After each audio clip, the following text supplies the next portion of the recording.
नमस्कार बच्चों। हिंदी के हमारे इस चैनल में आप सभी का बहुत बहुत स्वागत। आज हम जो कविता पढ़ने जा रहे हैं उसका नाम है ध्वनि। यह कविता हिंदी की पाठ्य पुस्तक वसंत भाग 3 के पाठ 1 की है, जो सूर्यकांत त्रिपाठी निराला जी द्वारा रचित है। निराला जी का जन्म सन 1899 में बंगाल के मेदिनीपुर में हुआ था।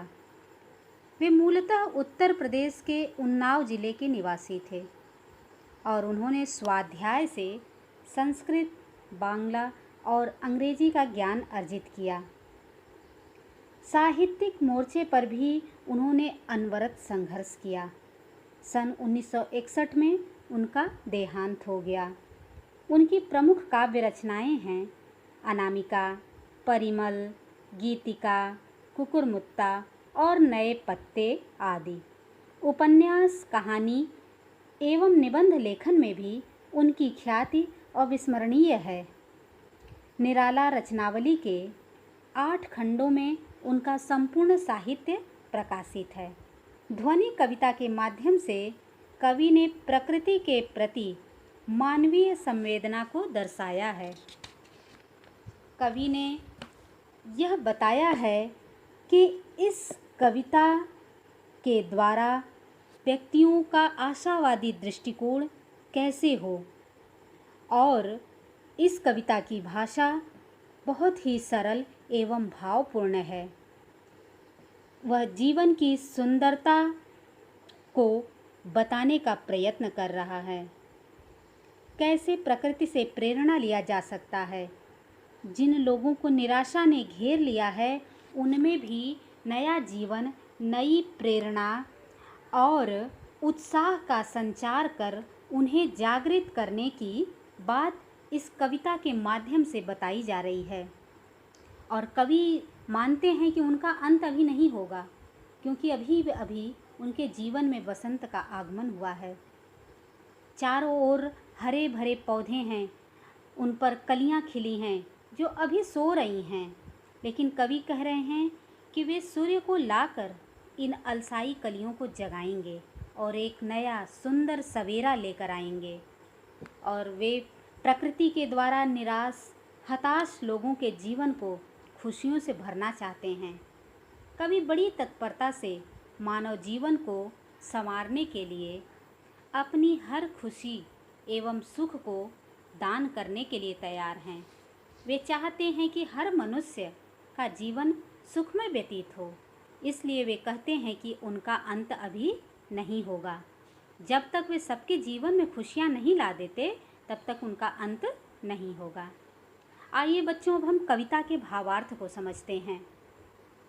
अभी न होगा मेरा अंत, अभी अभी ही तो आया है मेरे वन में मृदुल वसंत, अभी न होगा मेरा अंत।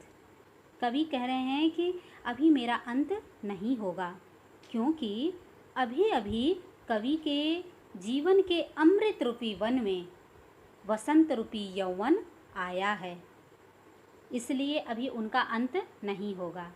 कवि का मानना है कि उनका अंत इसलिए नहीं होगा क्योंकि वह आशावादी हैं और उनके इसी गुण के कारण उनका अंत अभी नहीं होगा, जब तक वे अपने उद्देश्य को पूरा नहीं कर लेते।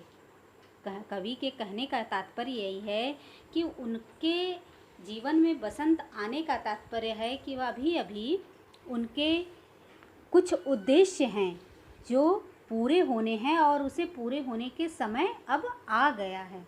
उसके पूरे होने का समय अब आ गया है, और जब तक उनके उद्देश्य की पूर्ति नहीं हो जाती, तब तक उनका अंत नहीं होगा।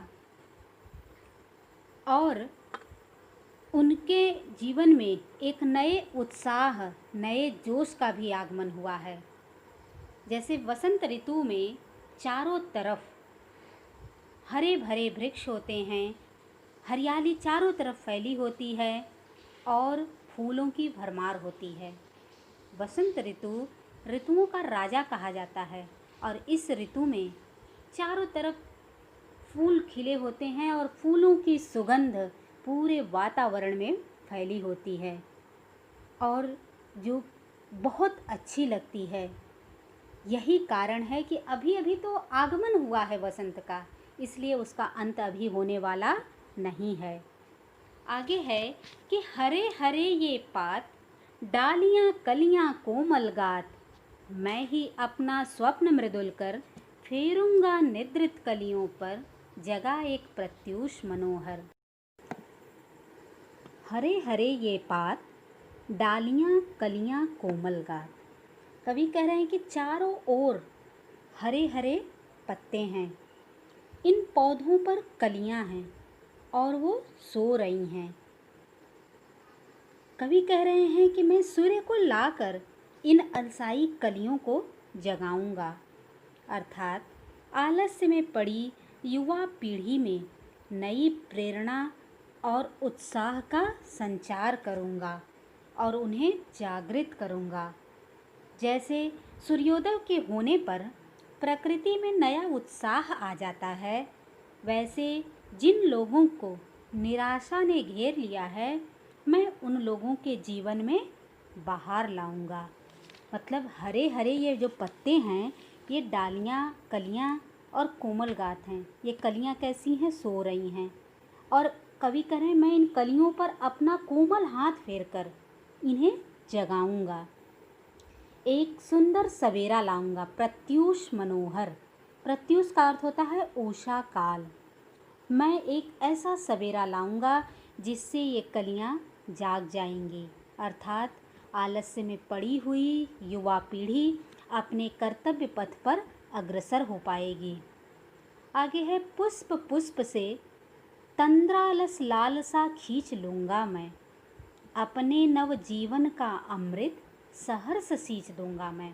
पुष्प पुष्प से मैं एक एक फूल से आलस्य को खींच लूँगा, यानी आलस्य में पड़ी हुई युवा पीढ़ी के मन से मैं आलस्य को खींच लूँगा और उन युवकों के मन में नए जीवन, नवजीवन का अमृत, नए जीवन का अमृत और प्रसन्नता का संचार कर दूँगा। मैं उनमें सींच दूँगा, यानी उनके मन में प्रसन्नता भर दूँगा। कवि खुशी खुशी प्रत्येक युवा पीढ़ी के भीतर जोश भरना चाहते हैं, जिससे सभी मनुष्य सुखमय जीवन जी सकें, अपने जीवन के दुखों को दूर कर सकें,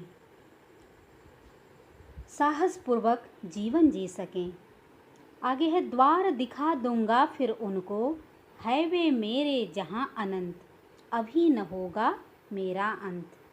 कवि कह रहे हैं कि जब तक वे नई पीढ़ी को राह नहीं दिखा देते, सही दिशा ज्ञान नहीं दे देते, तब तक उनका अंत नहीं होगा।